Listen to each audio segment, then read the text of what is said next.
got so much fucking design on right now.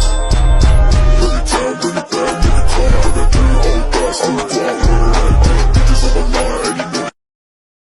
Ya ayyuhan nasu, hai semua manusia. Dibuka dengan huruf ya, huruf nida, disebutkan setidaknya 361 kali dalam Al-Quran. Perhatikan sini, saya malam ini akan banyak fokus pada bahasan karena kita sudah agak lama tidak bertemu. Ya. Maaf, sebelah sana kelihatan? Bagus. Belum saya tulis sudah kelihatan, hebat. 4 bulan tidak ketemu, imannya kuat sekali nih. Ya, ayyuhan, terpisah, an-nas. 1, 2, 3. Ini dipisah lagi. 1, 2. Ya, harfun nida, huruf untuk memanggil, tapi sangat fleksibel. Di dalam ilmu nahwu setidaknya ada 14 huruf nida. Ada a, ada ya, ada aya, ada wa, dan seterusnya. Tapi ya, itu huruf yang paling fleksibel karena mencakup semua fungsi panggilan. Ini bisa digunakan untuk memanggil yang dekat, nidaul qarib. Ada misalnya yang depan saya namanya Ahmad, saya panggil ya Ahmad, dekat. Ada yang menengah namanya Muhammad misalnya, saya panggil ya Muhammad. Ada yang jauh namanya Mahmud misalnya, ya Sayyid Mahmud, jauh. Jadi mau kita panggil yang dekat, panggil yang menengah, panggil yang jauh. Bahkan boleh digunakan untuk meminta tolong. Anda ada kesulitan tertentu, Anda panggil misalnya dalam bahasa Arab, ya Sayyidi, ya akhi, wahai temanku Sa'id nih, tolong saya. Anda kalau susah sedang umrah, sedang haji, pengen dibantu oleh orang tertentu karena kesulitan, panggil aja. Ya, oh, nengok semua. Kalau laki-laki panggil Ahmad, Hamid, Hamuda, Mahmud, Muhammad, nengok semua. Karena itu panggilan kebaikan umum sifatnya, tapi jangan jadi mainan. Ya, ketika Allah membuka dengan kalimat ini, seakan-akan Allah memberikan panggilan tanpa batas. Ya, hei semua manusia, tanpa kecuali. Baik yang merasa dekat, merasa menengah, atau jauh saat ini, saya panggil semua tanpa kecuali. Ingat baik-baik, kalau ada dibuka dengan huruf ya, apalagi bersambung dengan semua manusia tanpa kecuali, maka hukumnya berubah menjadi universal. Artinya di sini tidak berlaku, teman-teman sekalian, hukum keimanan, hukum akidah. Karena sifatnya umum. Berlaku untuk orang Islam, berlaku untuk non-muslim. Karena terkait dengan hukum umum keduniaan. Nanti kalau Allah tarik dalam nuansa yang spesifik, untuk orang Islam saja misalnya, atau Islam bergaul dengan yang lainnya, maka nanti kalimatnya dirubah dari nas menjadi amanu. Ya ayyuhalladzina amanu. Rumus dasarnya demikian. Nah, maka fokus baik-baik. Ketika Allah membuka kalimat ini tentang hubungan dalam sosial, mencari teman. Nanti kita akan lihat di ujungnya bagaimana kaitan ayat ini dengan pencarian teman yang baik. Di berteman itu hukum sosial. Seakan-akan Quran ini katakan begini, hei semua manusia tanpa kecuali. Alhamdulillah ada yang sudah beriman, mungkin ada juga yang belum beriman. Saya akan berikan hukum kepada kalian yang sifatnya universal. Jelas? Dari mana taunya universal? Disambungkan dengan kalimat nas. Hei semua manusia tanpa kecuali. Engkau tak bisa hidup sendirian. Engkau butuh orang lain. Engkau butuh untuk bercengkrama. Engkau butuh untuk bersosialisasi. Saking pentingnya sifat sosial ini, maka sebelum muncul kalimat nas, dimunculkan kata ayyuha. Disebutkan 150 kali dalam Al-Quran. Dibagi 2 bagian. Ayyun, dan ha. Ayyunnya munada, menunjuk pada taukid untuk menguatkan. Haknya tanbih untuk mengingatkan. Jadi kalau Anda terjemahkan, begini cara menerjemahkannya. Hei semua manusia tanpa kecuali. Dengan semua sifat sosialnya. Aku ingatkan pada kalian semua. Dan aku pesankan dengan kuat. Ayyun, aku ingatkan pada kalian semua. Apa yang Allah ingin sampaikan pada kita? Ingat, kalau ada ya diselingi dengan ayyuha, maka pesannya begitu kuat, jangan sampai kita menyepelekan apa yang akan Allah sampaikan. Inna khalaqnakum min dzakarin wa unta. Saking pentingnya pesan ini, bukan sekedar dimasuki ayyuha, tapi kalimat setelah nas menggunakan inna. Bacaannya panjang, 2 harakat. Inna, gini. Jadi ada inna yang pendek, inna.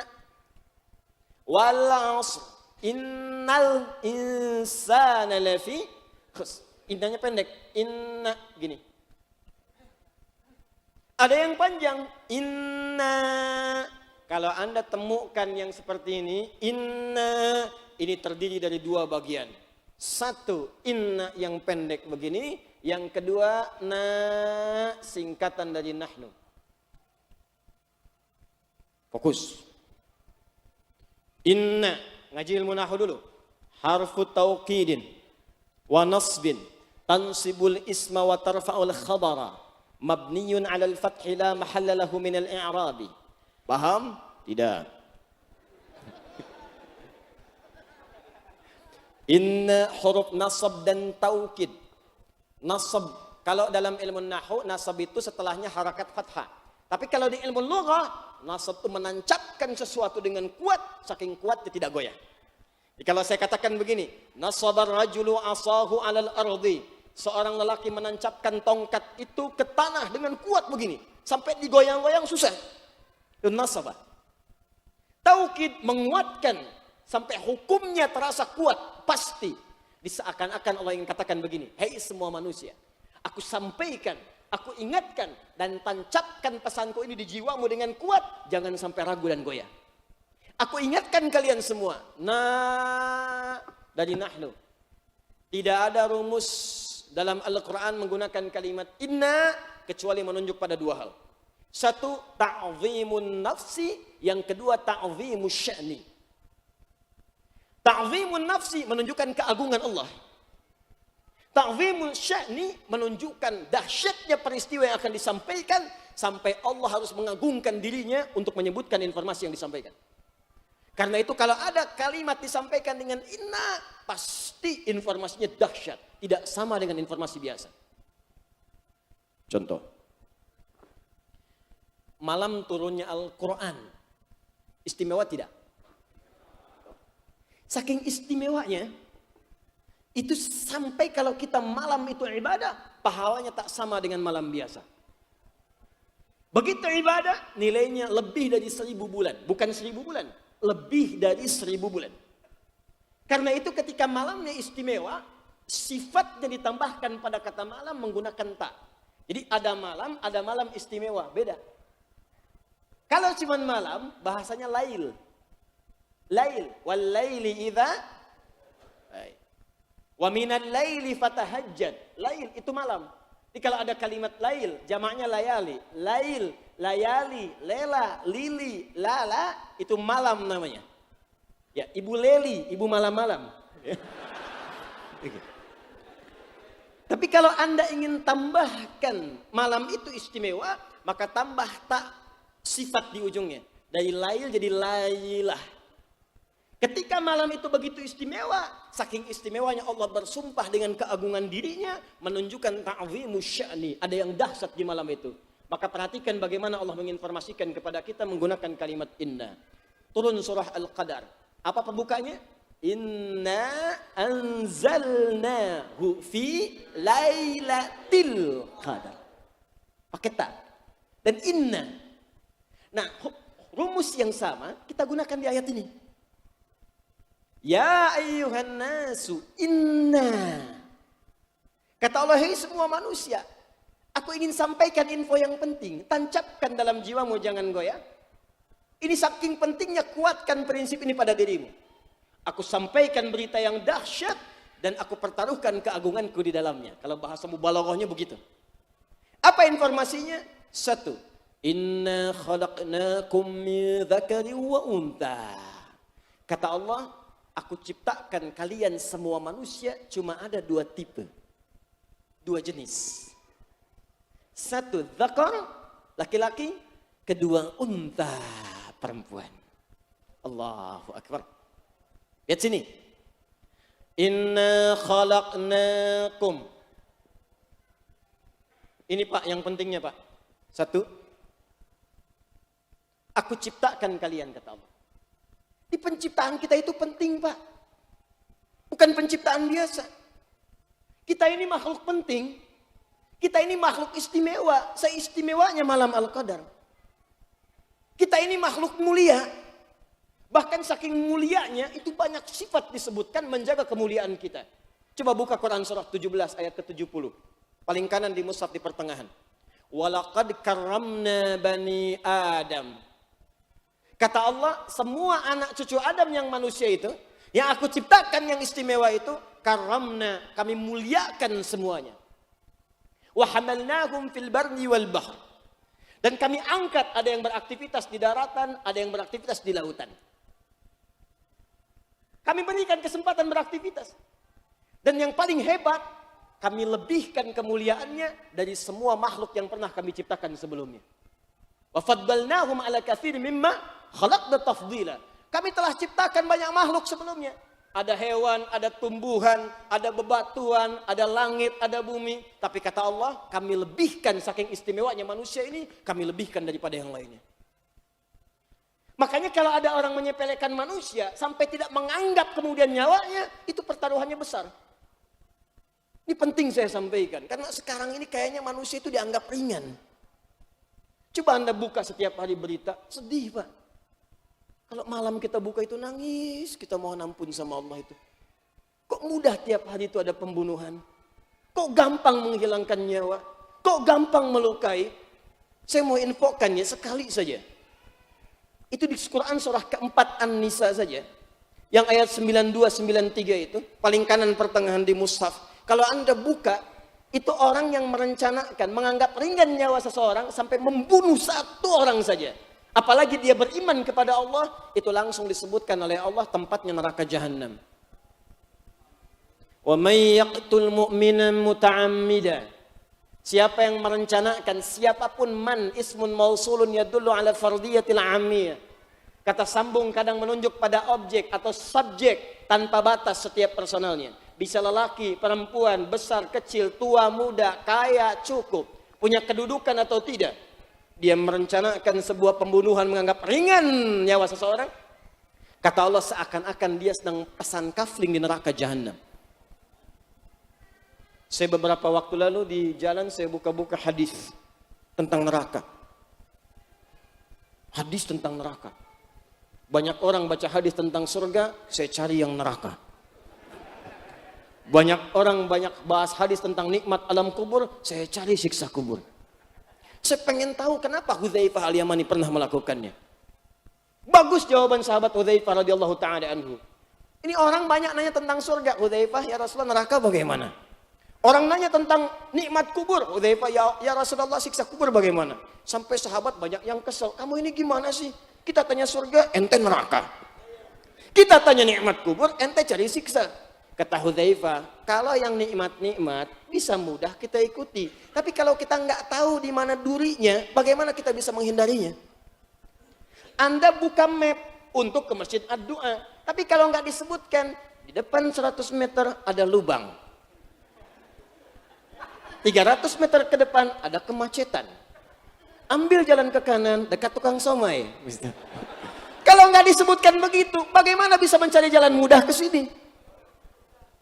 Maka ketika Anda mencari tentang neraka jahanam dalam untaian kalimat Nabi sallallahu alaihi wasallam, Allahu Akbar. Nabi sedang duduk-duduk di dalam hadis riwayat At-Tirmidzi dengan para sahabat radhiyallahu alaihim, tiba-tiba terdengar bunyi meteor turun. Bum! Kata Nabi, tahukah kalian bunyi apa itu? Kata sahabat, Allahu wa rasuluhu alam. Kata Nabi, itu barusan bunyi batu yang dilemparkan ke neraka jahanam.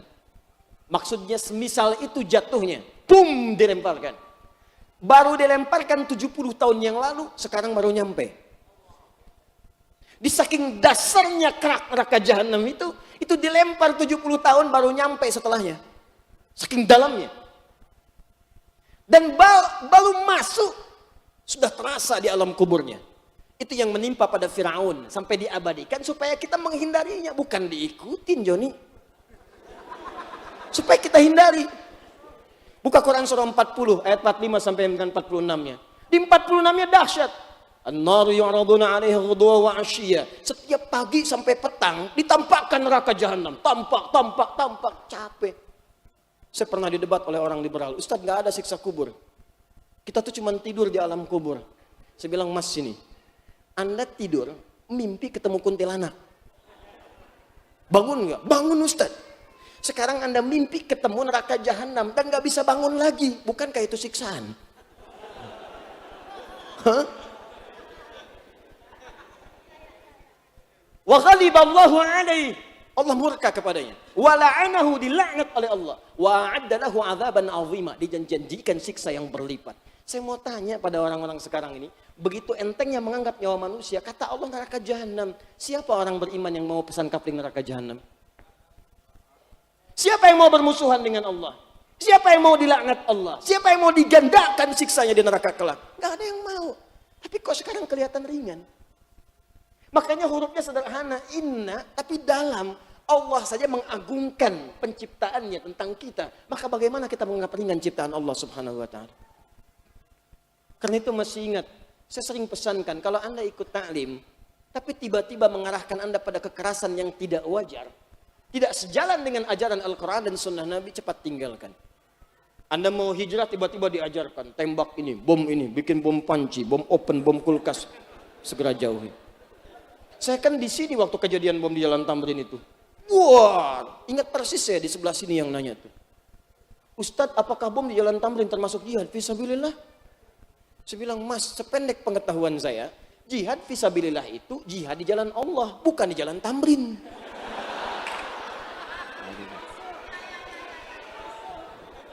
Jelas ya? Nah, jadi ini jangan dianggap ringan. Tapi kita mesti sadar, karena kita makhluk istimewa, maka Allah menjaga tata aktivitas kita. Ini mata istimewa, Pak, spesial. Anda mau bikin seperti ini, nggak akan bisa. Saya sudah berkali-kali ketemu dokter mata. Belajar, tanya, Ustadz, ditunjukkan gambarnya. Ini saraf mata tuh begini. Allahu Akbar. Masya Allah. Subhanallah. Nggak bisa, Pak. Sempurna. Makanya saking istimewanya, Allah minta dijaga. Jangan gunakan mata pada yang tidak baik. Turun Quran surah ke-24 ayat 30 untuk laki-laki. 31 untuk perempuan. Qulil mu'minina yaghuddu min absarihim. Katakan pada pria yang telah merasa punya iman, matanya jaga, jangan lihat yang tidak baik. Karena mulia. Masuk ke lisan. Muncul larangan-larangan yang tidak baik, jauhi. Larangan tidak baik, tinggalkan. Ya ayyuhalladzina amanu la yaskhar qaumin qaum la ayyuhalladzina amanu la yaghtab ba'dukum ba'dha man kana yu'minu billahi wal yawmil akhir falyakul khairan aw liyasmut. Siapa yang merasa beriman pada Allah dan hari akhir, kata Nabi, katakan yang baik-baik, tak mampu diam sampai ke ujung kaki. Quran surah 31 ayat 18. Wala tamshi fil ardi maraha. Dikuatkan kemudian di surah Al-Furqan itu. Wa ibadur rahmanil ladzina yamshuna 'alal ardi hauna wa idza khatabahumul jahiluna qalu salama. Itulah manusia. Apalagi punya iman. Sekarang saya tanya pada diri kita masing-masing. Jangan tunjuk orang lain. Berapa kali lisan kita digunakan pada yang tidak baik? Padahal kita mengatakan kita manusia yang dibanggakan oleh Allah. Berapa kali telinga mendengar yang tidak baik? Berapa kali kaki melangkah dengan sombong? Hanya Allah kirimkan mobil yang bagus saja, pamernya sudah luar biasa. Biasanya jalan biasa-biasa, sekarang mau sholat subuh muterin komplek dulu. Pim, akhi, ayo ke masjid, akhi. Berapa kali berbuat salah? Saya tidak, Ustaz. Bagus. Nah, tidak seperti dia tuh kan. Nah, ini satu nih. Jadi ini penting, awas hati-hati. Karena itu jangan pernah rendahkan saudara kita. Walaupun berbeda dengan kita. Nah, ini sifat umum. Awas ya, hati-hati, jaga ini dengan baik nih. Karena itu dilarang dalam Islam mencela. Pada perbuatan yang tidak diperkenankan untuk mencelanya. Bahkan saya pernah katakan pada Anda, Fir'aunnya. Sejahat-jahatnya Fir'aun. Ngaku Tuhan, ana rabbukumul a'la. Hobi bunuh orang. Yudzabbihuna abna'akum wa yastahyuna nisa'akum. Tapi tetap Allah tidak pernah menyebutkan namanya. Yang disebutkan gelarnya. Kenapa? Karena boleh jadi ada nama yang sama, tapi tidak melakukan perbuatan yang serupa. Dan Allah mengajarkan yang salah itu bukan namanya, yang salah perbuatannya. Anda ini ingin merubah perbuatan atau mengunjingkan orangnya. Tinggi adab dalam Islam. Mulia akhlak dalam Al-Quran. Ini poinnya.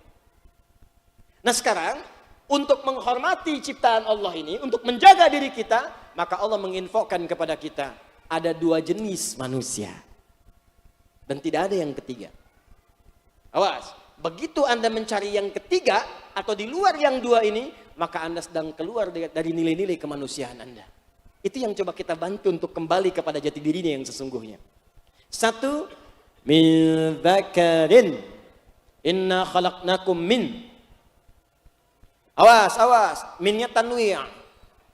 Menunjuk kepada naw'iyah, jenis. Ada min tab'id. Ada min menunjuk huruf jar, min ila an ala fi rubaba kaflam.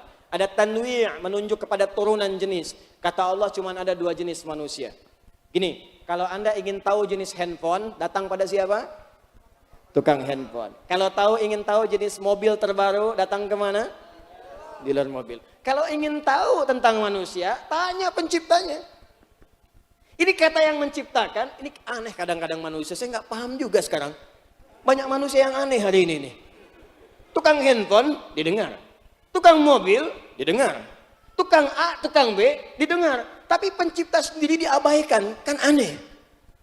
Bahkan dia yang menciptakan tukang handphone. Dia yang menciptakan tukang dealer. Dia yang menciptakan semuanya. Kenapa kemudian kita abaikan? Kata Allah cuma ada 2 jenis manusia. 1 dzakarin. Zakar. Yang kedua unta. Awas, bahasanya yang benar, bukan unta. Unta. Ta. Unta. Secara singkat, kalau bukan laki-laki, maka dia perempuan. Awas. Di manusia ada berapa? 2. Awas, manusia sejati cuma 2. Saya sedang bicara sisi ilmiah ya, argumentatif. Ingat, jadi kalau nanti ingin diskusi, kita diskusi. Baik, dan ini bukan kaleng-kalengan, ingat, informasinya ada. 1 laki-laki, 2. Jadi cuma 2 model ini. Mau anak kecil, remaja, dewasa, tua, tetap 2. Nggak ada kecil laki-laki, remaja jadi perempuan.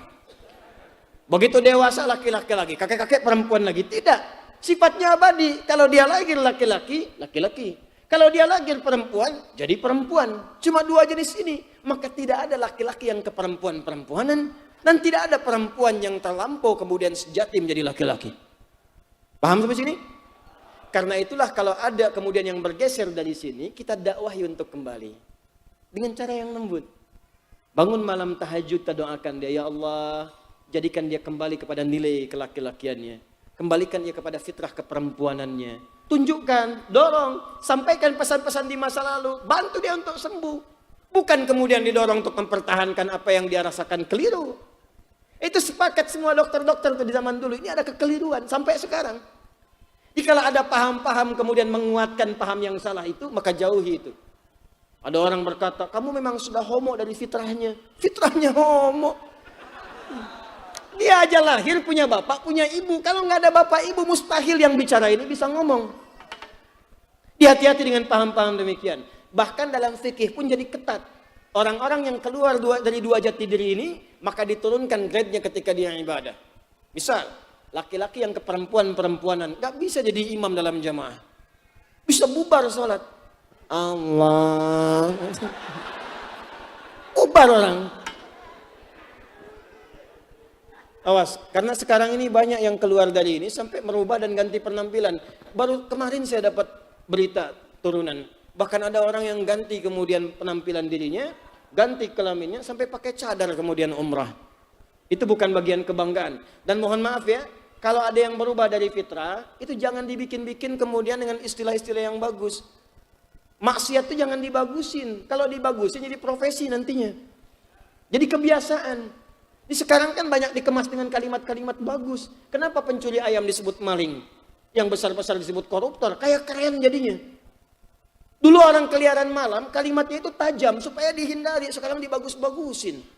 Kupu-kupu malam. Apa salah kupu-kupu? Kupu-kupu aja nggak begitu? Ini 2 ini. Ya, paham sampai sini? Nah, maka dari itu kembali ke sini, ajak teman-teman kita kepada jalan yang baik dengan cara yang benar dan lembut. Nah, sekarang lihat. Min dzakari wa untha. Belum selesai. Wa ja'alnakum syu'uban wa qabail. Dan setiap lelaki perempuan ini masing-masing punya karakter yang tak bisa kita paksakan semuanya. Karakter pertama, syu'uba, mengacu pada komunitasnya melahirkan karakter yang berbeda. Contoh, komunitas kumpul di wilayah Sumatera, maka jadilah kemudian ahli Sumatera. Komunitas kumpul di Jawa, maka bagian muncul Jawa. Kumpul di Lampung, maka jadi ahli Lampung. Sampai ke Papua, ini baru Indonesia. Maka komunitas yang ada di Sumatera boleh jadi punya karakter yang tak sama kemudian dengan Jawa. Yang tak sama dengan yang di Lampung. Tak sama sampai ke Papua, semua ada keragaman. Bahkan satu tempat pun, satu pulau, itu kata Al-Quran, sukunya bisa beda. Wa qabail, jamak dari kata qabilah. Silakan cek. Sumatera saja di Medan ada berapa marga di sana? Di Jawa ada berapa? Di Lampung mungkin akan ditemukan. Ini kalau Allah yang sampaikan, pasti terjadi. Pasti benar. Di Arab saja banyak. Di Indonesia beragam, luar biasa. Indonesia itu Pak, paling beragam luar biasa. Pulau aja 13.677 pulau. Itu belum masuk Pulau Gadung, Pulau Gebang, Pulau Mas. Itu. Baru yang itu saja. Nah, apa tujuan kemudian kita berkomunikasi, berkomunitas, bahkan beda-beda suku itu untuk menunjuk pada aspek yang pertama. Lihat sini. Lita'arafu. Satu, ini poin kita. Aku ciptakan kata Allah manusia. Jenisnya ada dua, laki-laki perempuan. Tempatnya bisa beda-beda, bahkan bisa beda RT, beda RW, beda desa, beda kelurahan, beda kecamatan, sampai beda negara. Apa tujuannya? Supaya kita bisa berteman. Ta'aruf. Tak kenal maka tak? Ta'aruf, Cepi.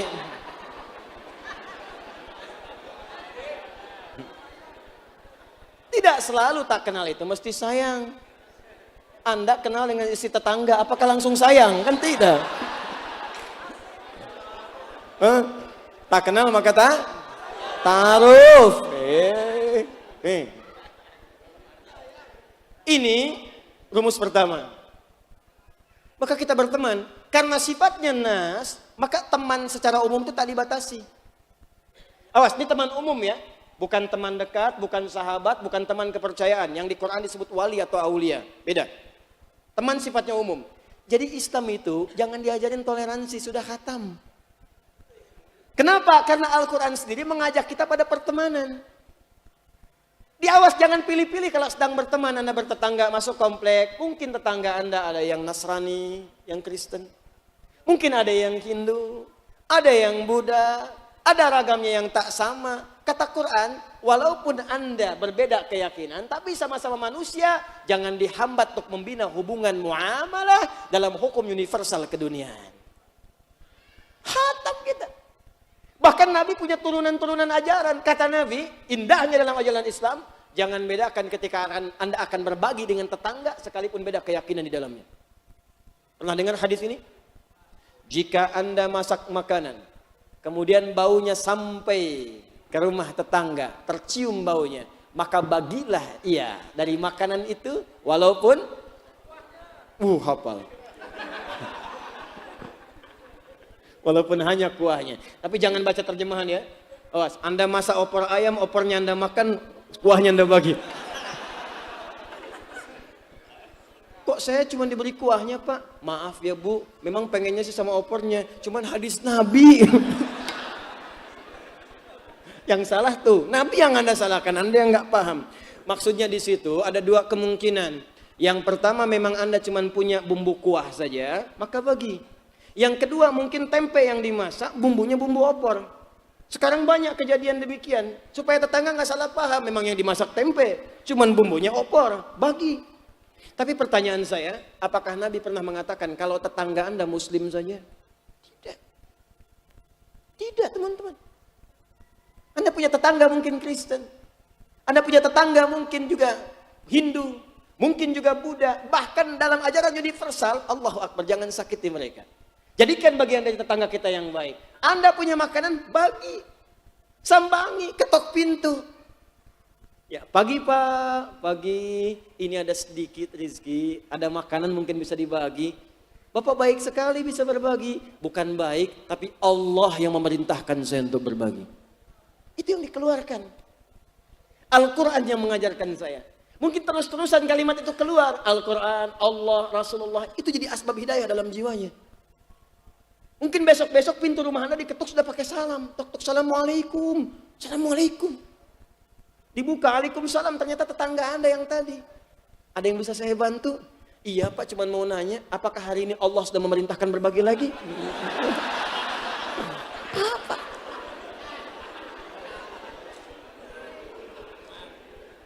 Jadi rumusan kehidupan kita itu Al-Quran sudah jelas. Makanya founding father negara kita itu saat merumuskan dalam undang-undang dasarnya, merumuskan dalam tautan Pancasilanya, poin-poin ini hadir, khatam kita. Bhinneka Tunggal Ika itu sudah jelas, sudah paham kita. Al-Quran mengajarkan, tinggal dipraktekkan. Nabi tinggal tetangga ketika di Madinah, Yahudi ada, Nasrani ada, biasa-biasa saja secara umum dalam pergaulan. Ya kadang pertukar dalam niaga, kadang beli ini, kadang bergadai kepada Yahudi, itu biasa. Jadi kalau Anda bertanya ada yang kerja misalnya bosnya non-muslim, itu biasa saja, nggak apa-apa. Sah hukumnya karena zaman Nabi pun niaga nggak ada masalah.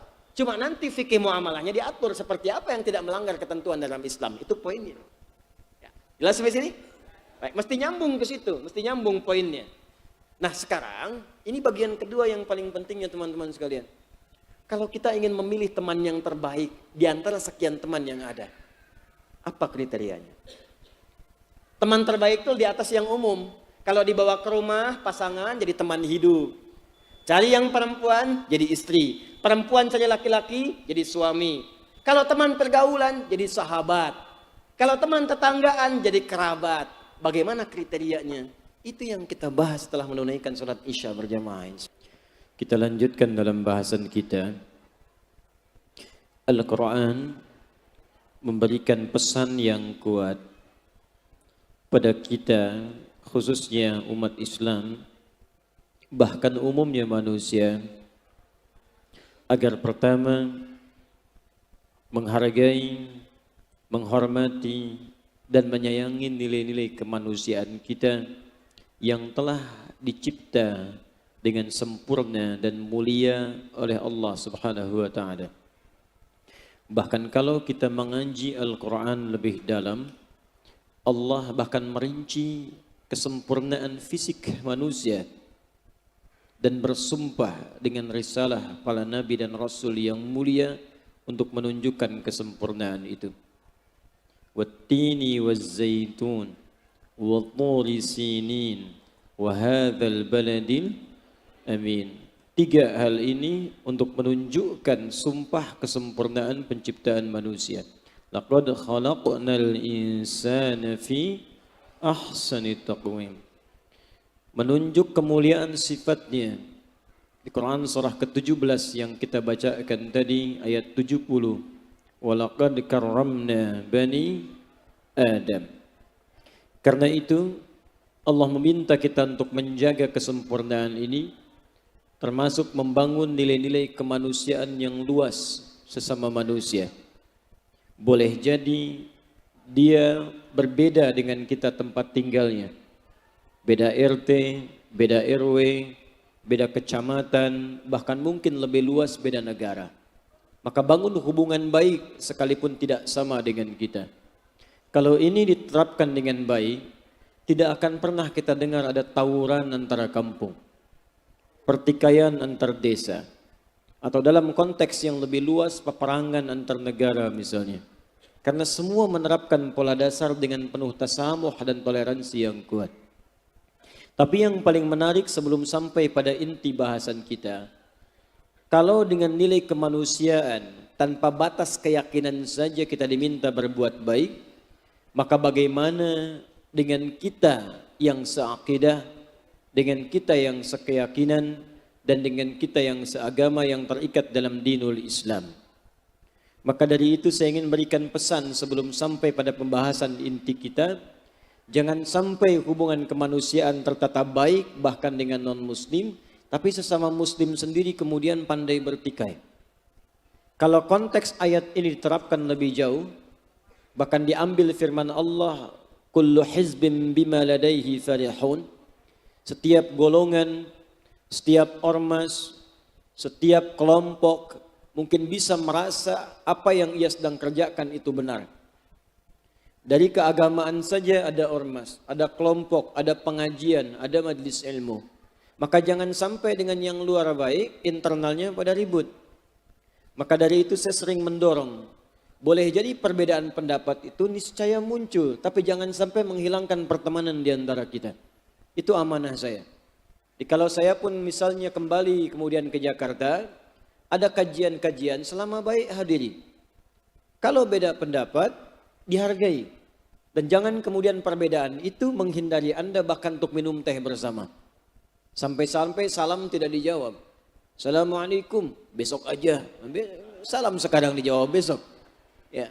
Maka dari itu saya sarankan ustadz manapun yang mengajar baik, hadiri majlisnya.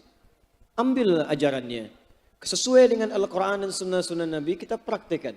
Kalau beda tidak harus mencela. Cukup kita diamkan, amalkan apa yang kita yakini dengan baik. Dan selesai persoalan hidup kita. Cukup setan yang jadi musuh buat kita, itu pun sudah sulit. Jangan tambah dengan yang lainnya. Nah, sekarang kalau di antara manusia umum tadi kita ingin mencari teman setia yang terbaik. Kalau dibawa ke rumah jadi pasangan. Dalam kehidupan bertetangga jadi tetangga yang baik. Dalam kekerabatan di kerabat yang baik. Bahkan pertemanan menjadi sahabat. Siapa golongan orang-orang itu dan apa ciri-cirinya. Ini yang coba kita teruskan. Yuk kita teruskan ayatnya dengan sempurna. Ya ayyuhan nasu. Inna khalaqnakum min dzakarin wa untha wa ja'alnakum syu'uban wa qabaila lita'arafu inna akramakum 'indallahi atqakum. Kata Allah, hei semua manusia tanpa kecuali, yang dekat, yang menengah, yang jauh, aku ingatkan, tancapkan ini dalam jiwamu, jangan sampai engkau goyah. Yakinkan pada dirimu, aku ciptakan dengan sempurna, penciptaan dengan begitu istimewa dan dahsyat. Manusia terdiri dari laki-laki dan perempuan. Mungkin beda tempat tinggal, beda suku, beda keadaan, tapi jadikan perbedaan itu untuk saling mengenal satu dengan yang lainnya. Arafa, tahu. Arafa, saling tahu. Ta'arafa, ta'nya menunjuk pada usaha. Berusaha untuk saling mengenal. Kalau Anda tinggal di satu tempat bertetangga, usahakan kenali siapa tetangga Anda. Kalau Anda masuk di kantor bekerja di pegawai baru, usahakan mengenal siapa teman Anda. Siapa yang ada di kantor itu. Apalagi ketika Anda muncul dalam suasana ibadah seperti di masjid. Makanya disebut dengan jamaah. Dari kata al-jam'u, sifatnya tambah tak disebut dengan jum'ah. Tiap pekan kita hadir. Di Jumat itu punya 3 arti. Jamaah punya 3 arti. Bukan cuma kumpul. Kalau cuma kumpul, jangankan di masjid, di alun-alun bisa kumpul. Di pasar bisa kumpul. Bahkan ada orang kumpul sampai di tempat maksiat, kumpul bubar. Tapi jamaah punya artisnya 3. 1, datang, berkumpul banyak. 2, kenali siapa yang datang. 3, lihat sinergi, apa yang mampu disinergikan dengan orang-orang yang datang itu. Anda duduk, kenali siapa samping Anda. Kanan, kiri, depan, belakang. Setelah itu kenalan, sinergi. Mungkin ada yang kurang punya pekerjaan dan datang punya lapangan pekerjaan. Yang sakit tak bisa ke dokter, ternyata yang hadir dokter dalam jamaah. Ada dosen ketemu dengan mahasiswa, ada bisa konsultasi. Kalau ini dipraktekan, Allahu Akbar, dahsyat. Akan berbeda perasaan kita dalam kehidupan. Dan ini yang terjadi di masa Nabi. Dalam pencarian ini kata Allah, kalau Anda ingin cari siapa yang terbaik yang bisa Anda percaya. Jadi waliyun, auliyaun, teman akrab terbaik, tempat curhat, ngobrol, ngasih solusi. Maka cirinya kata Allah, inna akramakum. Di antara sekian banyak manusia itu ada satu yang akram. Ada karimun, ada akram, beda. Karim mulia, bagus, istimewa. Akram ismu tafdil, lebih mulia. Lebih bagus, lebih baik. Di antara sekian manusia yang aku ciptakan mulia itu, ada golongan yang lebih mulia dibanding mereka itu. Yang kalau berteman dengan Anda akan beruntung. Menatapnya, hati Anda bisa tenang. Mendengar nasihat-nasihatnya, hati Anda bisa lapang. Berjalan dengannya, tidak ada keraguan. Dan yang paling dahsyat, teman ini bahkan mengarahkan Anda untuk mendapatkan ridha Allah subhanahu wa ta'ala. Siapa orang ini? Inna akramakum indallahi. Di antara sekian banyak orang ini, maka yang paling mulia itu kata Allah, indallahi, di sisi Allah. Menurut Allah. Ini teman-teman di bawah kurang mulia, kita hapus dulu. Nih. Yang ini maksudnya, bukan ini. Oh, silakan.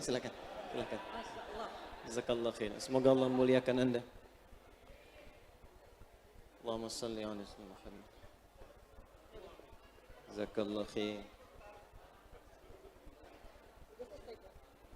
Baik.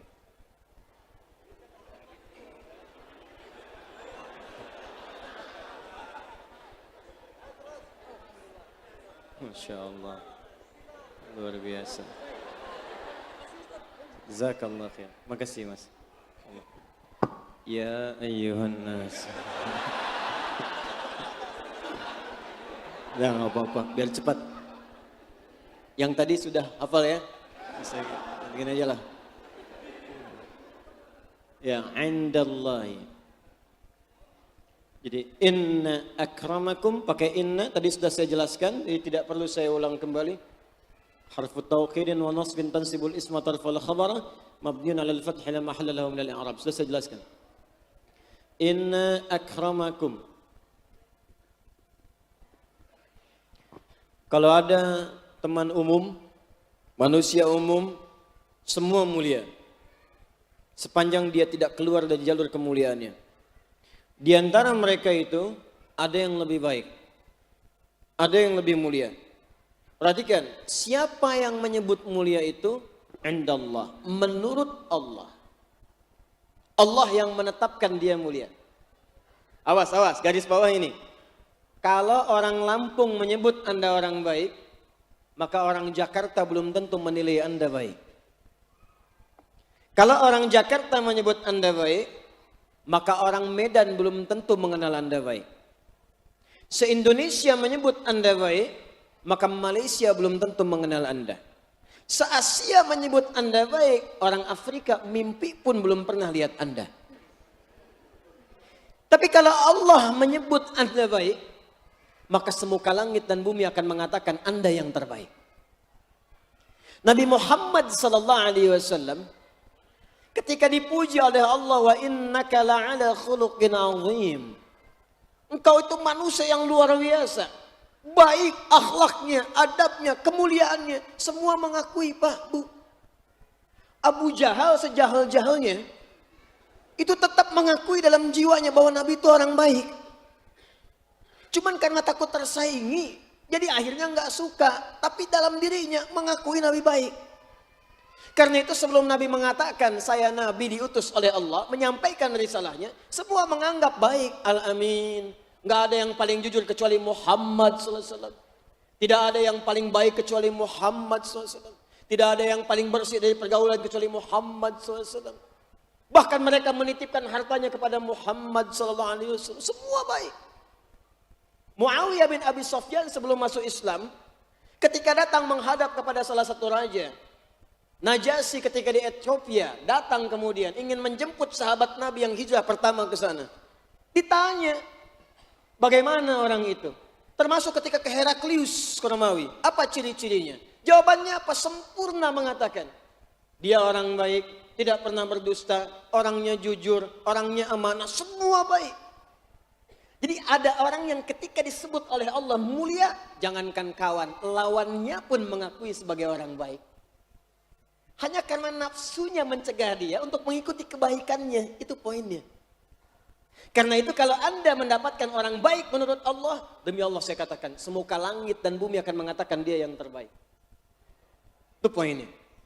Nah sekarang, lihat sini. Siapa orang baik menurut Allah ini? Inna akramakum indallahi atqakum. Atqakum. Allahu Akbar. Orang yang paling takwa di antara manusia itu. Di ukuran kebaikan dari Allah itu bukan terletak pada kekayaan, Pak. Kalau ukurannya pada kekayaan, saya yakin demi Allah, Qarun orang paling mulia di muka bumi. Cuman karena letaknya bukan pada kekayaan, maka Qarun tidak mulia. Tapi nestapa bahkan diungkap dalam Al-Quran. Kaya, sombong iya, pamer iya. Poya-poya khatam. Ria nggak ada saingan. Semuanya sempurna dalam semua keburukannya dengan hartanya. Kalau Anda buka Quran misalnya, surat Al-Qasas itu, surah ke-28 ayat 76, 77, 78-nya jelas. Inna Qaruna kana min qaumi Musa fabagha alaihim. Qarun termasuk kaumnya Musa. Hidup di zaman Musa. Cuman sayang dia berlebihan dan sombong dengan hartanya. Kalau bagha itu sombong dengan harta benda. Kalau tagha itu sombong dengan kedudukan. Makanya Fir'aun disebut tagha. Idhab ila Fir'auna innahu tagha. Tapi kalau bagha pakai harta, Qarun bagha. Inna Qaruna kana min qaumi Musa fabagha alaihim. Wa inna mafatihahu latanu'u bil usbah. Kalau Anda pengen tahu kata Allah, saya infokan hartanya saja. Kalau kemana-mana dia bawa bodyguard di belakangnya. Bukan untuk jagain dia. Cuman mau nunjukkan kunci berangkasnya. Jadi bodyguard di belakang itu mikul kunci berangkas begini. Dipikulnya susah saking banyaknya. Banyak harta sampai kunci berangkas saja diangkatnya susah. Saya mau tanya aja pada Anda, jujur. Kalau Anda punya berangkas satu aja, menurut Anda apakah kuncinya disembunyikan atau diupload di media sosial? Kunci berangkas saya, tulislah cari masalah Anda. Besok habis. Qarun tidak. Anda mau nyuri, orang ini aja susah ngangkat kuncinya, ente mau nyuri. Di Qarun itu sudah khatam dengan segala riya. Qarun sudah khatam dengan ingin kelihatan oleh orang lain. Pamer, lengkap semua. Tapi apa yang terjadi? Hancur. Fakhasafna. Kami jadikan likuifasi. Ditelan Qarunnya plus harta-hartanya. Terus Anda orang sekarang, yang gak sekaya Qarun pengen ikutan sombong. Telat. Jadi kalau ada orang cuma manasin Ferrari, bolak-balik, bilang, Mas, telat. Kalau sombong, tidak nggak ada masalah. Silahkan kaya sekaya-kayanya. Gunakan kekayaan itu untuk ibadah, itu versinya. Wabtaghi fima atakallahu daral akhirah. Jadi orang dulu itu nyari kaya itu buat bisa ibadah. Anda gimana bisa zakat kalau nggak ada uangnya? Gimana bisa infak kalau nggak ada hartanya? Divisinya itu kalau kaya itu gampang Pak. Yang susah itu bagaimana memanage kekayaan supaya Allah ridha. Nggak apa-apa kaya. Beli Ferrari, pakai subuhan ke masjid doa. Yang satu bawa Lamborghini. Masya Allah. Yang satu bawa Lamborghini itu, angkot. Nggak ada masalah. Jadi ukurannya bukan harta. Ukuran bukan kedudukan. Jadi kalau Anda punya teman hartanya banyak, belum tentu baik kalau dia tidak punya ukuran dari Allah Subhanahu wa Ta'ala. Jangan merasa bangga dulu kalau punya teman orang kaya. Jangan merasa bangga dulu kalau punya teman punya kedudukan hebat. Belum tentu kalau Allah tidak meridhoi sifatnya, belum tentu akan memberikan kebaikan pada jalan hidup Anda. Tuh, sampai motor kencang. Betapa banyak orang mendekat pada orang-orang yang punya kedudukan ketika hilang jabatan ditinggalkan dia. Seakan-akan tak punya teman. Betapa banyak orang mendekat pada Anda saat punya kekayaan. Ketika kekayaan hilang maka hilanglah pertemanannya. Maka jika ingin abadi nilai kebaikan itu. Maka ukuran dari Allah. Atqakum.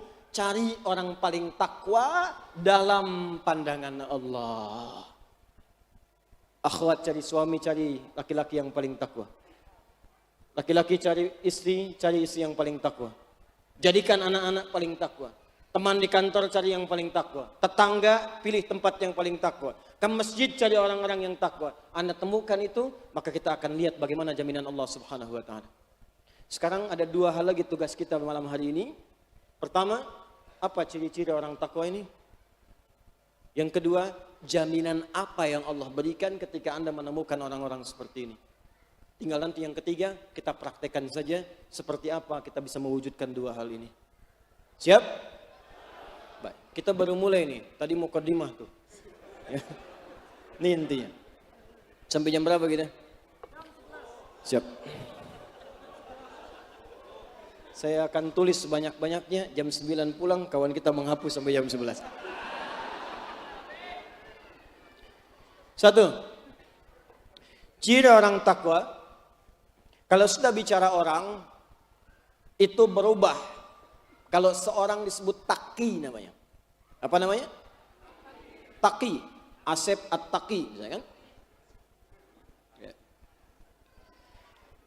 Kalau banyakan, disebut muttaqun atau muttaqin.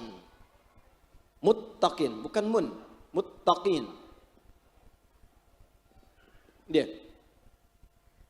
Maaf, yang pengen takwa itu satu orang saja atau banyak orang? Banyak. Paling gampang gini, siapa yang ingin takwa angkat tangan? Tuh, banyak, karena banyak yang pengen takwa, maka Allah Maha Adil. Allah tidak menginginkan satu dua orang jadi takwa, tapi semua hambanya diberi jalan untuk bertakwa. Karena itulah ketika Allah menyebutkan kalimat orang takwa pertama dalam Al-Quran, maka kalimatnya disebut dalam bentuk jama' plus ciri-cirinya. Al-Baqarah ayat 2-5. Dzalikal kitabu la raiba fi. Semua isi Al-Quran jangan pernah diragukan kandungannya. Kalau Anda ragu, maka Al-Quran tidak akan bermanfaat untuk Anda. Kalau ingin dapat faedah dari Al-Quran, yakin jangan ragu. Anda mau bisnis misalnya, keluarkan ayat-ayat bisnis dalam Al-Quran. Praktekkan, jangan ragu. Kata Allah kerjakan, kerjakan. Tinggalkan, tinggalkan. Begitu Anda kerjakan dengan benar, sukses Anda. Kata Al-Quran, begini cara belajar, begini cara ibadah, begini cara menghafal, begini cara mengulang. Kerjakan, jangan ragu.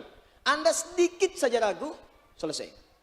Termasuk ketika Anda menghafal Quran. Kata Quran mudah, mudah, jangan ragukan. Begitu ragu, sulit. Sekarang kembali ke sini. Dzalikal kitabu la raiba fi. Isi Al-Quran jangan pernah diragukan kandungannya. Perhatikan. Hudal lil muttaqin. Maka semua isinya akan memberi petunjuk pada orang-orang yang bertakwa. Pakai alif lam di ta'rif.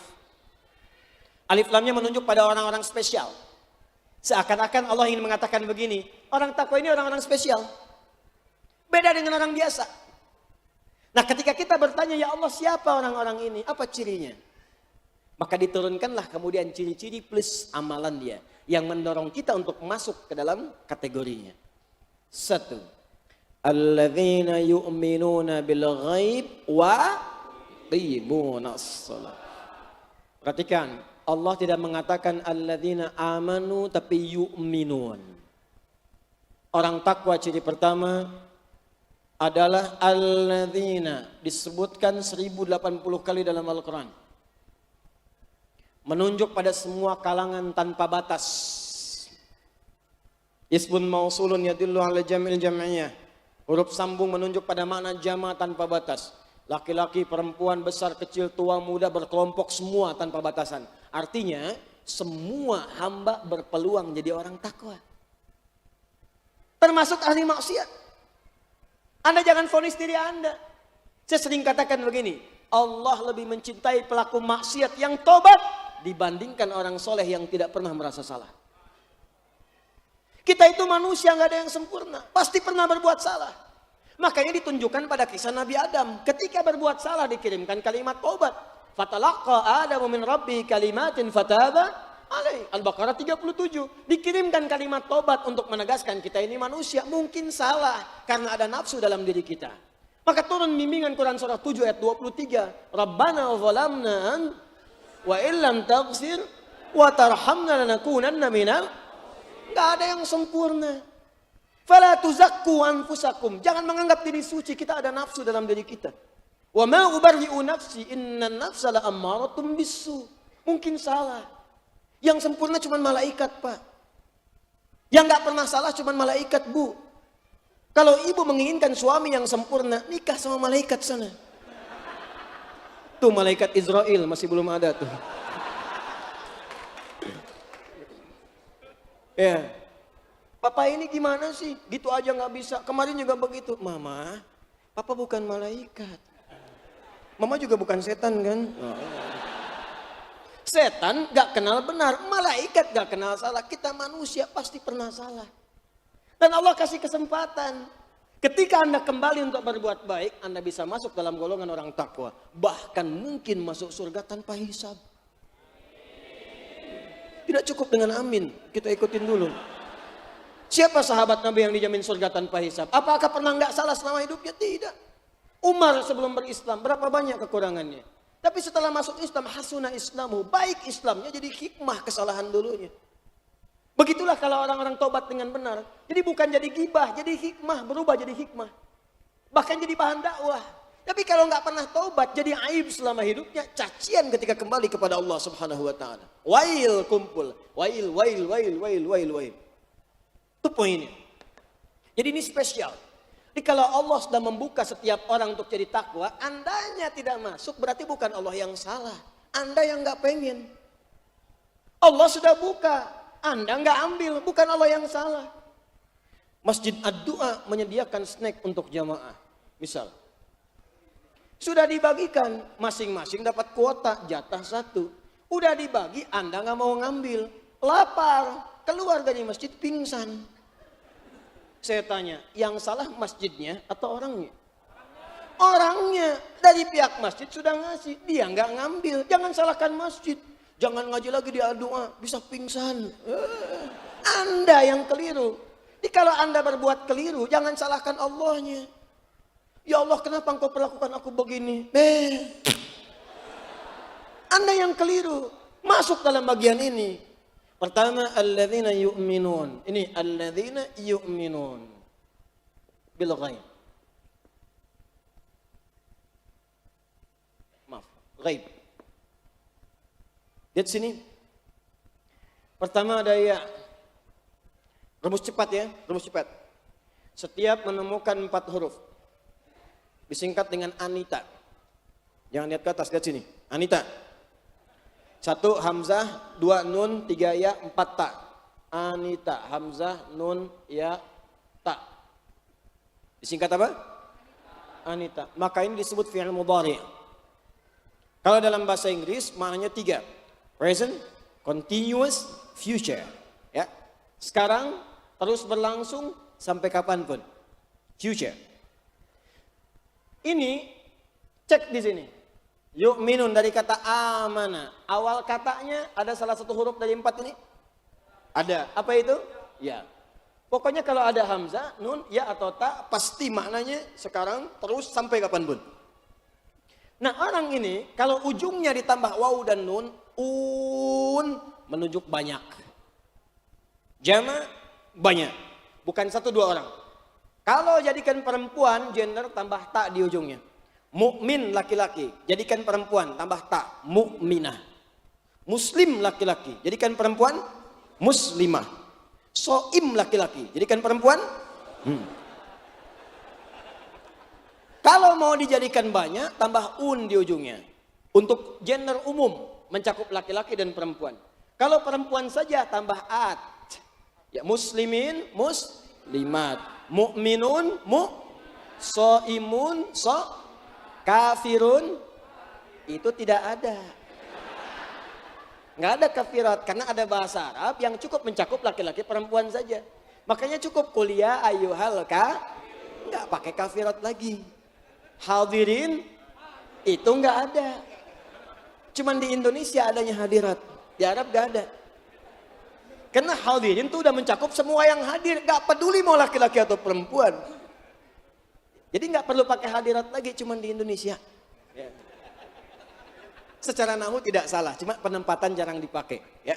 Kembali ke sini, lihat cara mengartikannya. Syarat pertama jadi orang takwa adalah mereka. Kalau mereka berarti banyak. Ngajak kita semua tanpa kecuali. Apakah orang takwa yang di dalam masjid saja? Tidak. Anda yang di luar, di sebagian tenda, 70 tenda, sampai ke jalan, semua diajak oleh Allah. Makanya pakai ya. Dekat, menengah, jauh, ayo semua jadi takwa. Dengan apa yang kita bisa mampu. Syarat pertama kata Allah, mereka senantiasa mengupgrade keimanannya. Bukan cuma beriman sekarang, terus kapanpun, dimanapun dia meningkatkan imannya kepada Allah, walaupun tak tampak dalam pandangannya. Gaib tak tampak dalam pandangan. Sifat Allah disebut gaib karena belum tampak sekarang dalam pandangan kita. Nanti insya Allah. Ada masanya kita diperkenankan menatap Allah Subhanahu wa taala. Ada masanya. Itu di Quran surah 75 ayat 22 sampai 23. Dan itu lebih indah dibandingkan surga yang mungkin Allah berikan kepada kita dengan izinnya. Wujuhu yawma idzin nadhirah. Ada wajah-wajah yang berbinar gembira. Bukan karena masuk surganya. Ila rabbiha nadhirah. Karena dia bisa menatap Rabb yang sangat dirindukannya. Tak pernah dilihat saat ia berada di dunianya. Setelah itu, teruskan. Alhamdulillah syarat iman kita dapat. Tapi terus di-upgrade. Jangan sampai di masjid beriman, di rumah tidak. Di rumah beriman, di kantor tidak. Di kantor beriman, di jalan tidak. Awas, jaga iman. Orang takwa pertama, kalau Anda ingin dikatakan beriman, naik ke takwa, maka iman dijaga di setiap keadaan. Jaga setiap kondisi. Karena kata Nabi, ada orang pagi-pagi beriman, sorenya kafirah. Ada orang sorenya beriman, paginya kufur. Ada orang pagi beriman, siangnya luntur. Ada orang pagi beriman, paginya udah luntur. Lihat, iman itu membimbing tubuh kita. Begitu beraktivitas, iman langsung muncul. Makanya sering saya katakan di Quran, setiap ini beraktivitas, imannya disebutkan dulu. Qul lil mu'minin, katakan pada orang-orang beriman, yaghuddu min absarihim, matanya akan dibimbing oleh imannya. Iman membimbing mata. Makanya kalau imannya di-upgrade, kemanapun dia berjalan, mata nggak akan sembarangan, Pak. Coba lihat, berapa kali Anda lihat handphone? Saya mau katakan dia upgrade imannya dalam sehari. Dan berapa kali mata kita itu berpotensi melihat yang salah di handphone itu. Kalau imannya benar-benar di-upgrade, gak akan dilihat yang salah itu, dipalingkan oleh Anda. Itu baru di handphone Anda yang tiap hari bahkan muncul di saku. Anda mengaku beriman kepada Allah, pengen di-upgrade, pengen masuk golongan orang takwa. Berapa banyak video yang tidak bagus, gambar tak elok masuk dalam handphone Anda dan Anda masukkan ke dalam saku, dipakai dalam sholat. Apa nggak malu Anda kepada Allah? Dan Anda pengen jadi orang takwa? Mustahil. Maka mulai dengan baik, upgrade imannya. Nah, untuk menguatkan keimanan itu butuh latihan. Latihan pertama, kalau Anda pertama ingin cari orang baik, ingat, cari orang takwa, cirinya pertama bukan sekedar beriman, bukan sekedar alladzina amanu, tapi alladzina yu'minun. Teman pertama, cari orang yang kualitas imannya senang mengupdate iman. Nih, di kampus, di rumah tangga yang sudah menikah, upgrade imannya. Mulai melihat yang baik-baik. Mulai sekarang TV yang gak baik, udah jangan tonton. Kan mau jadi orang takwa. Ya, tayangan-tayangan gak elok, matikan. Ganti, biar turun ratingnya sekalian. Hidupkan yang baik-baik. Status di media sosial. Mulai sekarang upload yang baik-baik. Share yang baik-baik. Setiap hari punya target, share satu ayat Al-Quran. Share satu hadis Nabi SAW. Subuh sampai zuhur ayat Quran. Apa saja yang kita kerjakan dalam hidup. Ayat tentang jujur, ayat tentang toleransi, ayat tentang gemar untuk berbakti pada orang tua, ayat menghormati orang yang lebih dewasa, menyayangi yang kecil, hadis-hadis Nabi pasang. Pahala dapat. Tinggalkan yang gak benar, jauhi. Update iman. Kalau Anda menemukan orang seperti ini, maka cepat buru orang ini. Jadikan teman dalam kehidupan. Satu itu. Dua. Kalau Anda menemukan yang kedua, maka yang kedua ini melebihi yang pertama. Siapa yang kedua ini? Wa yuqimunas shalah. Orang yang rajin menunaikan salat. Dua, rajin salat. Ada salat standar, ada rajin salat, beda. Kalau yang standar, itu yang 5 waktu. Biasanya ungkapannya begini. Alif atau hamzah wasal, lam, sod, lam, waw, alif, tak maftuhah. Begini. Lihat Quran surah kedua, Al-Baqarah, ayat 238. Paling kanan sebelah atas di mushaf. Hafidhu ala sholawat. Ini. Jagalah oleh kalian waktu-waktu sholat. Yang dimaksudkan di ayat ini khususnya sholat fardu. Berapa waktu? 5. Berapa rakaat? 17. 2, 4, 4, 3, 4. Subuh 2, zuhur 4, asar 4, maghrib 3, isya 4. 5 waktu. Fokus. Ini standar. Dikala menunaikan di bawah 5, berarti di bawah standar. Ini standar. Maaf, jangankan yang pengen kaya, yang biasa-biasa pun 5 waktu juga. Jangankan yang IPK 4, IPK 2,75 pun 5 waktu juga. Jangankan yang pejabat, yang rakyat biasa pun 5 waktu juga. Jadi kalau Anda ingin masuk golongan spesial yang dispesialkan oleh Allah, maka naikkan statusnya rajin sholat. Karena itu kalimat di Al-Baqarahnya bukan menggunakan kalimat seperti ini. Kalimatnya berubah pada bentuk yang tinggi. Alif, hamzah wasal, lam, sad, lam, waw, fathah tegak, ta marbutah. Menunjuk pada makna jamak tanpa batas. Bukan sekedar fardu tambah dengan sunnahnya, nafilahnya, nawafilnya. Kan kalau Anda pengen cari teman di kantor, maaf, di kampus, apalagi di rumah tangga, maka kriteria yang kedua, di atas orang yang ini, cari yang rajin sholat. Kalau menemukan yang rajin sholat, sudah dahsyat itu. Siapa orang-orang ini? Saat ke kantor kok dia mampir ke masjid dulu, ternyata duha dulu. Malam-malam kok bisa ngontak Anda, akhi, bangun nih, tahajud yuk. Masya Allah. Tiba-tiba bisa share dengan Anda keutamaan salat syuruk. Kalau Anda sudah menemukan orang-orang yang rajin salat seperti ini, maka saran dari Al-Quran, dekati orang ini. Jadikan teman. Jadikan teman. Kalau belum dapat, gabung dengan teman-teman. Jadi bagian orang takwa. Bikin kumpulan. Maka bikin kumpulan pertama misalnya tahajud, komunitas tahajud. Anda sekampus jadi teman yang baik, mengantar ke surga. Bukan cuma jadi teman akrab dunia, bawa visi sampai menghadap Allah ke akhirat. Supaya Anda bisa katakan, ya Allah dia teman saya. Ya Allah kami tahajud bersama. Ya Allah engkau satukan kami di dunia, jangan pisahkan di akhirat ya Allah. Minta. Di keluarga juga begitu, hidupkan malamnya. Hidupkan malamnya, bangun minta sama Allah. Jadikan satu keluarga bertakwa semua, maka perhatikan nanti di akhir saya tunjukkan apa janji Al-Quran kepada orang-orang takwa ini. Jadi kalau belum menemukan yang seperti ini, Anda menjadi begitu dulu. Supaya dengan itu Anda dapatkan orang-orang yang sekufu dengan Anda insya Allah. Paham? 2. 3. Anda sudah menemukan orang yang update iman, orang rajin sholat, tapi ada orang yang ketiga yang jauh melampaui yang 2 ini. Sudah imannya bagus, sholatnya rajin. Yang ketiga, dia gemar berbagi. Alladzina yu'minuna bil ghaibi wa yuqimuna as-salata wa mimma razaqnahum. Gemar berbagi.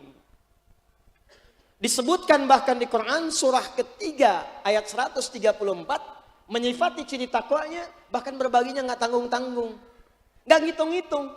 Bukan saat ada berbagi, saat sempit pun dia meninggalkan Anda, bukan. Kata Allah, alladzina yunfiquna fis-sarra'i wad-dharra. Kalau Anda menemukan teman seperti ini, maka dia punya kriteria yang mengungguli 2 yang pertama. Ambil sebagai teman. Kenapa? Karena dia akan bersama Anda saat sulit dan bahkan saat senang. Ada teman kalau Anda senang, dia datang. Anda sulit, dia pergi. Dan banyak yang sekarang begitu. Tapi kalau Anda menemukan yang seperti ini, sudah rajin sholat, iman bagus, senang berbagi. Akhi mau kemana? Saya ke majlis ta'lim saja. Mau kemana pakai Grab? Aneh yang bayarin. Ada pembagian buku tuh, sana dijual. Tenang aja, aneh ada rezeki. Besok kemana kita? Aduh, nggak ada nih. Tapi kayaknya kita bisa minta petunjuk. Bisa minta petunjuk. Anda bayangkan dalam keadaan sempit pun dia ngasih referensi. Itu teman luar biasa. Ini kisahnya banyak Pak. Jadi ada 2-3 orang sahabat. Ini kisah orang-orang soleh, salafus soleh di masa lalu. Ini menarik ini. Ada seorang teman. Bertiga sebetulnya mereka itu. Sahabatan. Udah iman bagus, rajin sholat, rajin infak. Tiba-tiba 3-tiganya ini sebetulnya sedang punya persoalan. Satu orang punya uang. Kalau kita 1 juta lah misalnya itu. Dipakai untuk kebutuhan dia. Tiba-tiba temannya datang. Si A, yang B yang punya. Kemudian ketika si A datang pada B, aku butuh ini. Allahu Akbar. Wa yu'thiruna ala anfusihim walau kana bihim khasasah. Dia berikan pada kawannya walaupun dia butuh. Ternyata apa yang terjadi? Si A ini mengambil kemudian uangnya. Ya, tanpa disadari, datang si C kepada si A. Aku butuh nih katanya. Lihat, A pinjam ke B. A sudah dapat, si C datang ke si A. Tanpa tahu ke si B, ke si A dulu. Aku punya kebutuhan nih. Si A yang baru minjam ke si B tadi, teman-teman sekalian. Karena temannya dia butuh, maka dia berikan pada temannya. Dipraktekkan ayat yang sama. Wa yu'thiruna ala anfusihim walau kana bihim khasasah. Maka diberikan pada si C tanpa pikir panjang. Nih, aneh ada rezeki. Padahal baru minjem dari si B. Si B yang uangnya dipinjam oleh si A tadi, karena merasa ada kebutuhan datang pada si C. Dia nggak menyebutkan uangnya dipinjam, dia cuma katakan barangkali antum ada ke lapangan rezeki, anak ada punya kebutuhan, nilainya sama 1 juta juga. Di si A minjam ke si B, si C ke si A, si B minjam ke si C. Si C pun tanpa pikir panjang karena punya sifat ini, diberikan langsung seketika. Tiba-tiba mereka kumpul bersama. Ketika kumpul, tadinya bisik-bisik, ngobrol, kebuka akhirnya. Tiga-tiganya cuma putar-putar di situ aja. Akhirnya tiga-tiganya hanya tertawa. Kemudian mereka bagi sesuai kadar kebutuhan masing-masing. Bagi 3 pada akhirnya. Kawan tuh begitu. Ya, bukan saat butuh jadi kawan, ketika mau bayar ngutang jadi hilang. Itu poin. Bahkan ada di antara mereka yang tak terlukiskan kisahnya. Sampai menjelang sakaratul maut itu masih berbagi. Haus, haus, haus ini. Teman kita haus, berikan minum. Begitu akan diberikan kawan saya dulu yang gitu. Diberikan pada dia dulu. Sampai putar-putar. Begitu akan diberikan pada yang pertama sudah meninggal. Syahid. Yang kedua syahid. Ketiga syahid. Semuanya syahid tanpa ada yang menangguk minuman di antara mereka. Demi untuk kerabatnya. Kemana sifat itu sekarang? Kemana al-mu'minu lil mu'mini kal bunyan yashuddu ba'dahu ba'dahu? Kemana mukmin satu dan yang lain saling menguatkan bagai bangunan? Kemana mukmin satu yang lain bagaikan satu tubuh? Idza staka minhu udwan, kalau satu mengeluh yang lain merasakan. Mana buktinya? Satu dikasih banjir, yang lain video. Ada kebanjiran. Apa yang Anda kerjakan? Bahkan yang menarik sekarang tetangga kebanjiran, yang satu mancing.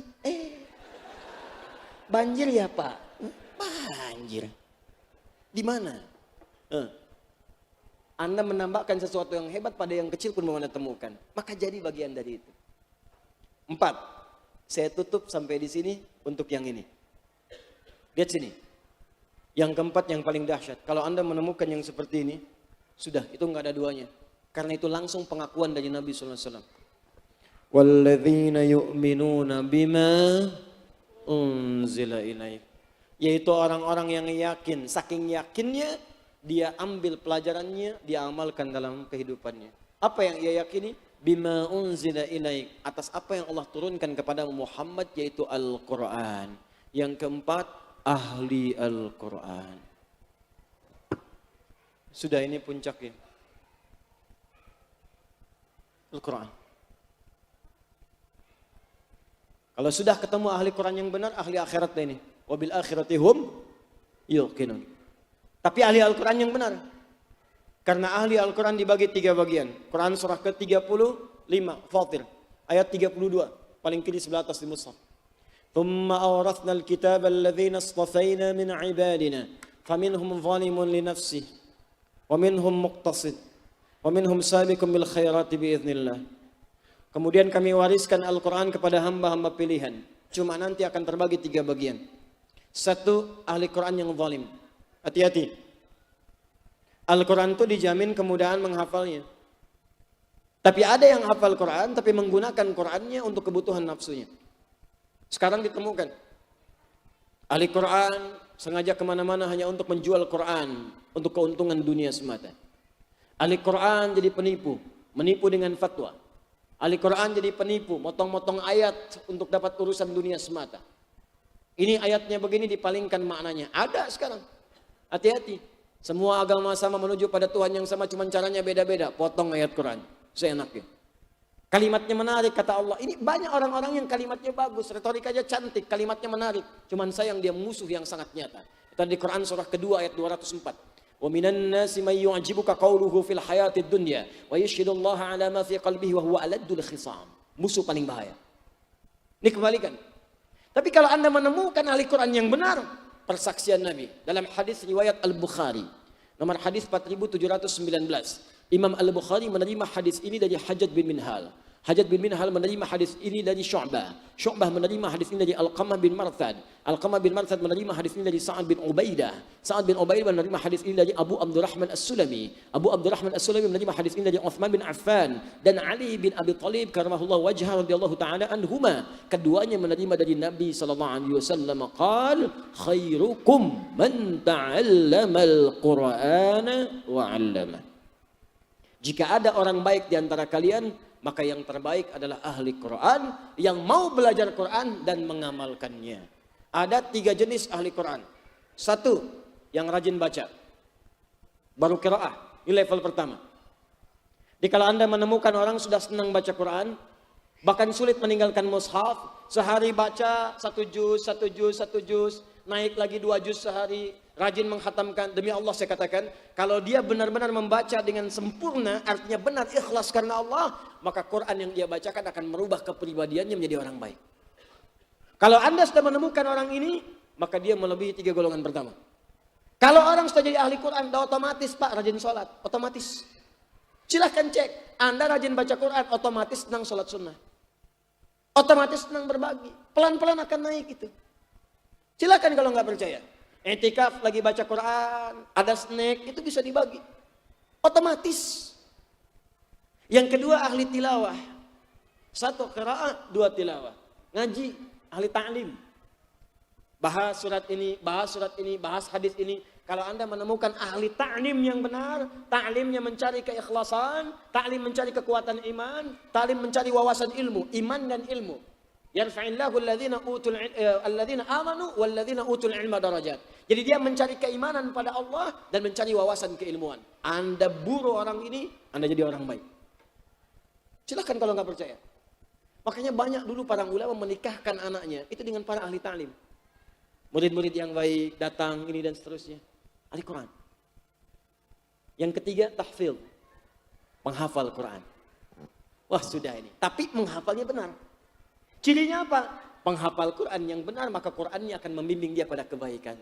Lembut, sopan, jujur, objektif, cinta kedamaian, cinta kenyamanan, tapi tetap menjaga hukum-hukum Allah Subhanahu wa taala dan Rasulnya sallallahu alaihi wasallam. Jika menemukan yang seperti itu, dia orang paling hebat. Maka jadikan dia teman. Kalau belum mendapatkan, antum kumpul, berusaha mengupgrade diri jadi begini. Ini kan saya yakin nih, antum kan datang bukan dari satu tempat yang sama. Tapi dari satu tempat, mungkin bukan 1-2 orang. Yang datang ke sini satu keluarga, mungkin ada. Kenapa di keluarga tidak dihidupkan Qurannya? Bikin kurikulum, pekan pertama ini latihan baca. Selama sebulan, 2 bulan, baca Quran dulu. Sudah kenal dengan Quran, latihan murajaah. Tilawah, baru menghafal. Demi Allah saya katakan, begitu Anda masuk pada level ketiga hafalan dengan mencintai Al-Quran, akan terjadi pada perubahan kehidupan pada rumah tangga Anda. Anda sekampus teman-teman, yang kuliah di kampus, saya lihat ada anak-anak muda, teman-teman yang mungkin masih kuliah. Kenapa Anda tidak punya cita-cita sambil di wisuda, sambil khatam Al-Quran 30 juz? Kan waktunya panjang. 4 tahun itu masa yang panjang. Sekarang kami bikin metode menghafal Quran dengan santuy. Sehari cuma 1 halaman. Itu diukur-ukur paling lama 1 tahun 8 bulan. Paling lama. Lebih cepat lagi bisa 1 tahun. Anda kuliah sambil menghafal Quran paling santai. Paling selama-lamanya 2 tahun. Anda 4 tahun. 2 tahun pakai menghafal dengan santai. 2 tahun pakai tahsin. Begitu di wisuda. Status Anda di wisuda sebagai ahli Al-Quran. Plus gelar dunia yang melekat pada diri Anda. Demi Allah saya katakan begitu nama Anda dipanggil. Nama Fulan bin Fulan. Sarjana ekonomi. IPK 4,00. Selama dia kuliah di kampus ini menghafal Quran. Kita wisuda sebagai ahli Al-Quran yang hafal juga 30 juz. Demi Allah saya katakan. Allah akan gerakkan dan lembutkan hati orang-orang di situ yang mungkin memberikan beasiswa kepada Anda untuk meneruskan jenjang kehidupan Anda. Hidupkan. Sekarang saya sudah senang nih, banyak orang cinta dengan Quran. Bahkan mau menikah pun sekarang maharnya pengen Quran di antara syaratnya. Makanya mulai sekarang tuh yang belum nikah tuh Quran dekati. Adik namanya siapa? Saya Anas Pak. Baca Anas. Aduh. Bagus. Kalau adik siapa? Saya Torik Pak. Baca surat At-Torik. Baca. Adik siapa? Pucat wajahnya. Saya Muhammad Yusuf Ibrahim Pak. Waduh. Kayaknya nggak ada harapan. Cuman inspirasinya tinggi. Hanya panggilan sehari-hari kulhu Pak. Ayo, ya. Boleh. Rubah diri kita. Kapan lagi kita dekat dengan Allah? Kita akan pulang. Suatu saat kita akan meninggal. Dan kita tidak tahu mungkin malam ini kita kembali atau besok lusa kita berpulang. Karena itu perbaiki diri kita minimal baik menurut Allah Subhanahu wa taala. Saya tutup terakhir, kalau kita bisa menjadi orang takwa ini, apa jaminannya? Ulaika ala hudam mir rabbihim wa ulaika humul baik. Kata Allah, kalau Anda bisa menemukan orang-orang seperti ini dan di-upgrade dengan baik, bahkan Anda menjadi orang-orang seperti ini, maka kemanapun Anda beraktivitas, aku akan berikan petunjuk, kata Allah. Tidak ada yang paling mudah kecuali ditunjuki Allah. Anda ke kantor dapat petunjuk dari atasan, pekerjaan mudah. Anda kemana-mana ditunjuki oleh Allah. Mau bekerja, kasih mudah. Rumah tangga, mudah. Semua mudah. Dan Allah melekat petunjuk itu. Makanya ketika petunjuk melekat, wa ulaika humul muflihun. Dimanapun beraktivitas sukses dan bahagia didapatkan. Turunlah Quran surah ke-65 di akhir ayat kedua, di awal ayat ketiga. Kalau udah jadi orang takwa, maka kemuliaan takwa melekat pada orang-orang itu. Wa may yattaqillaha yaj'al lahu makhraja wa yarzuqhu min haitsu la. Begitu Anda masuk pada level takwa, satu, setiap urusan kehidupan yang sulit akan dimudahkan oleh Allah. Dua, rizki tidak capek mencari. Bahkan Allah akan mudahkan jalannya sampai Anda pun tidak menduga. Tiba-tiba dapat tidak seperti yang Anda gambarkan. Rizki. Tiga, Quran surah kedua di akhir ayat 189. Wattaqullaha la'allakum tuflihun. Kalau Anda sudah bertakwa, tingkatkan pada Allah. Kata Allah, aku jamin. Tuflihun dari kata falah, sukses dan bahagia. Apapun yang kau kerjakan akan sukses. Apapun yang kau lakukan akan bahagia. Selanjutnya, Al-Baqarah di akhir ayat 282. Wattaqullaha wa yu'allimukumullah. Tingkatkan takwamu kepada Allah, aku bikin pintar kalian, kata Allah. Kutambahkan pengetahuan.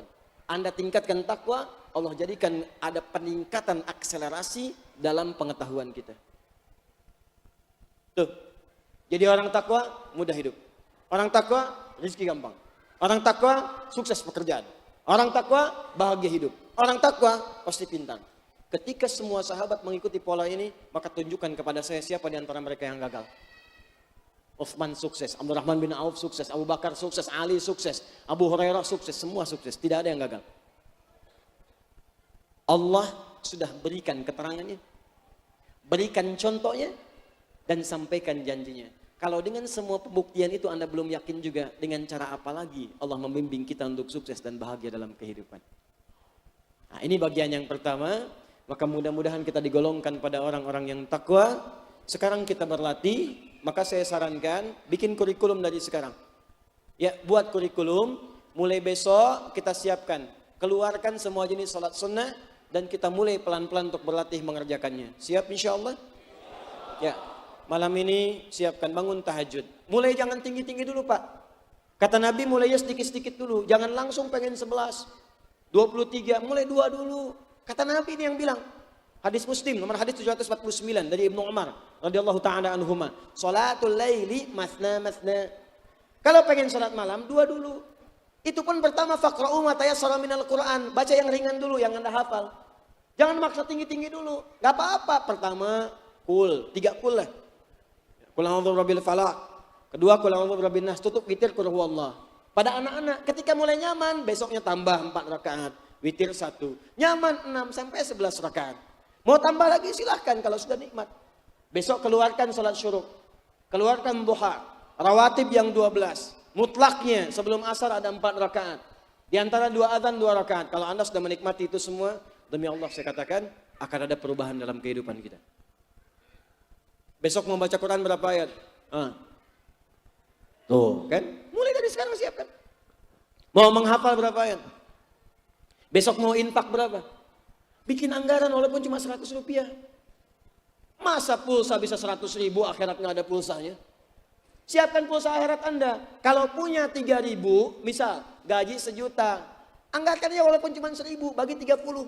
Keluarkan setiap hari walaupun cuma 100, gak apa-apa. Yang penting bisa infak. Gak ada uang dengan pakaian, gak ada pakaian dengan makanan. Bagi, walaupun cuma sehirup air. Beli aqua, bagikan teman 1. Niatkan aja. Apa niatnya? Untuk mendapatkan derajat takwa si Allah Subhanahu wa taala. Itu yang dimaksudkan Quran surah kelima ayat 35. Ya ayyuhalladzina amanu taqullaha wabtaghu ilaihil wasilah. Hai orang-orang beriman, tingkatkan takwamu kepada Allah dan cari wasilah dengan takwa itu untuk mewujudkan mimpi yang kau harapkan itu.